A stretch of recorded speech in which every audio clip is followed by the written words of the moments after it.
नमस्कार, प्रणाम। हम आप सबके बेटा भतीजा राजू रुसवा। आप तमाम श्रोता समाज भाई बंधु जितना भी हमके जानता पहचानता संगीत रिकॉर्डिंग स्टूडियो जौन की बखरी बाजार पिपरा कोठी से बहुत कई किलोमीटर पीछे बा, 9 किलोमीटर पीछे बा। आ पिपरा से 2 किलोमीटर पीछे आ चौकिया से आएम तो 4 किलोमीटर आगे पड़ी। तो रउआ लोग आई ये संगीत रिकॉर्डिंग स्टूडियो में आप सबन जबासे के गाना रिकॉर्डिंग कराई और बहुते अच्छा काम करेलन। संगीतकार हमार किशोर भैया बानी, किशोर 4G। जय हो जय हो जय हो। लोग कहेला लोग का कि कुछ बना के बोली, हम कहे नहीं कि अभी के अभी सच्चाई दर्शक के पता चले के चाहिए। आई हमारा में आदत बा का भैया, जवन अच्छा होला दर्शक लोग ओकरा के बिल्कुल अच्छा कहेला। हमनी के पूरा विश्वास बा कि हमनियों के एक दिन नाम होई। जेंगा अवधेश भैया, धनंजय धड़कन सब के हमनी के साथे बैठल बा, लोग रहल बा। आ कहे के मतलब बा बड़ा बड़ा स्टार लोग जौन की हमनी का आज गुरु मानेनी, पवन सिंह, खेसारी लाल यादव, मनोज तिवारी, मृदुल जी, सबके हमनी के पिता समान गुरु गार्जियन बानी। हम विशेष कुछ कहब ना, हम कहतनी जेंगा सबके रउआ लोगिन 100% प्यार दुलार देतनी, उंगा छोट मोट कलाकार के रउआ देवल करी। आई रउआ फर्ज बा। हाँ, तो उहे कहतनी हम कि बड़का के पीछे बड़का लोग रहो, हम उससे सहमत बानी। लेकिन जो छोट परिवार बा तो छोटका के पसंद करबे करी भाई। सबके अपन अपन सोच होला और सबके एगो परिवार होला का किशोर भैया, सबके अपन सोच होला, सबके एगो परिवार होला, घर दुआर होला।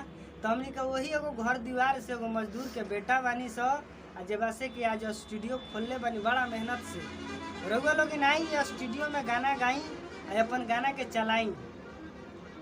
एकदम जगह बड़ा बड़ा स्टूडियो से लोग काम हो जाता अपना ये बहुत सस्ता में, या जाके दिल्ली 2000 3000 लुटा के आवता लोग। अब उनका ये पता नहीं खे कि हमार माई बाबूजी कहाँ से या क्या पैसा जुगाड़ करके हमरा के देले हवन, वो लड़का के कुछ पता नहीं खे। तो बाबू लोग से हम निहोरा करता नहीं भैया लोग से कि दिल्ली कलकत्ता बॉम्बे मत जाई। अपना गांव नगर में जो स्टूडियो बा खुलल बा अपने के गली में, आजकल तो किराना स्टोर नियन, राशन के दुकान नियन खुल गई बा स्टूडियो। लेकिन कहे के मतलब बा सब के नज़ारा अलग अलग बा नचावे के, ये बात के रउआ समझी। अब पैसा फेंकल ना जाला, पहले खुद गाई, अपना आवाज़ पर विश्वास होके तब स्टूडियो में गाई, पैसा लुटाई। अब बिना मतलब के रुपया खर्चा मत करी आ माँ बाप के ठेस मत पहुँचाई। पहले घर के मंदिर के पूजी, ओकरा बाद लुटाई। सही बात है। हम हमरा से कुछ बोला गई होई तो जेबा से के हमरा के माफ कर देम। एगो बात कहल चाहतनी कि कुछ किशोर भैया बोली हैं और कुछ हमारे। क्या बात है, क्या बात है। नमस्ते, प्रणाम। हम भोजपुरी के ग्राम सुनी रहुआ सबे, इनका से सुन ली तो हम विशेष फिर बोलता नहीं रहुआ। सब जानत हो, पहचानत हो, कोरोना के मौसी जिंदाबाद। आप सबके प्यार आशीर्वाद से 21 मिलियन क्रॉस कल गई बा और ऐसे ही प्यार दुलार बनौले रही। हमनी तीनों भाई जब उपस्थित बनी और अभी फिलहाल में गाना छूटल है अपन म्यूजिक से, लाइखा तिया पियर की फराक वाली, ओकरा के भी आप सब प्यार दुलार आशीर्वाद देता नहीं।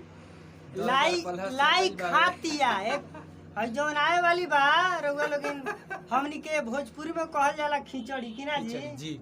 तो लाइखा तिया पियर की फराक वाली अपन म्यूजिक पर आवता। अपन म्यूजिक यूट्यूब चैनल पर रिलीज हो चुकल बा। ए गाना के रउआ सबे इतना प्यार दुलार दी कि साला 100 मिलियन से ऊपर जाए। आप सब भी अजवा आई, बहुत अच्छा काम होला संगीत रिकॉर्डिंग स्टूडियो में, जेकर म्यूजिक डायरेक्टर बानी हमारे किशोर भैया जी, और बहुत अच्छा काम होला यहाँ। आप सब भी आई अपन गाना का रिकॉर्डिंग करवाई और रुसवा म्यूजिक वर्ल्ड यूट्यूब चैनल के हमारे ऑनर हैं, लेकिन हम ऐसे ही मजाक करते रहते हैं। कभी इनका रहता है निर्माता निर्देशक, तो कभी मेरा रहता है। लेकिन मेरा और इनका दोनों भाई में कोई अंतर नहीं है, ठीक है। दिल का रिश्ता गाना सुने आप लोग कि दिल का रिश्ता बड़ा ही प्यारा है।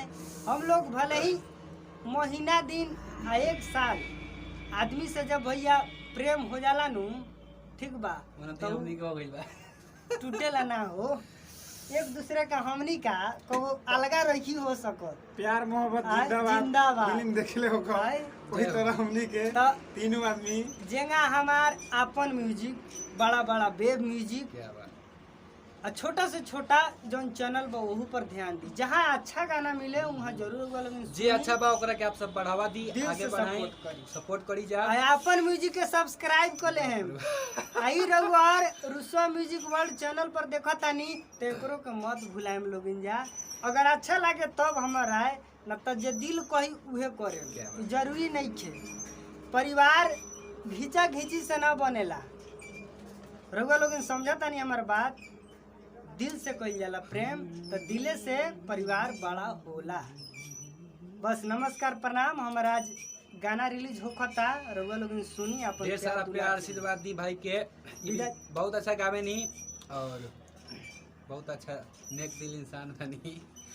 जय हो। आ कह दी फिर तो प्रणाम करबे करे, बकर बकर तनका ज्यादा बोले नी।